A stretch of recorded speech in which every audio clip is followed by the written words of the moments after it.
Narito na ang latest mula sa TV5 Media Center Reliance. Ako si Jester De Los Santos. Bagyong-bagyo talaga ang arrive ni Chadeng sa zona ni Pinoy.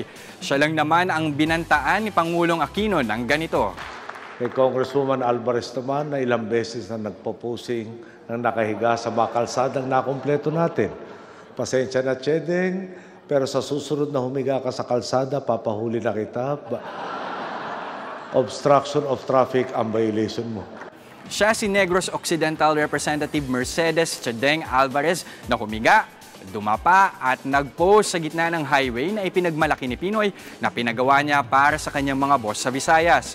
Maraming napailing nang makita ang pictures ni Chadeng sa PowerPoint ni Pinoy. Ang iba may meme pa kay Congresswoman Chadeng. Ang tawag pa nga sa kanya ng political scientist na si Antonio Contreras, pabebe. Pero mukhang pa-cute lang daw talaga si Kong. Sa ilan kasi niyang larawan sa social media, pumapasok pala talaga siya sa trabaho ng naka-shorts at namimiss niyang kumain ng cotton candy sa piyesta. Dahil nabatikos, promise niya kahit na natawag na pabebe, hindi na siya hihiga ulit sa kalsada at baka raw tuluyan siyang ipaaresto.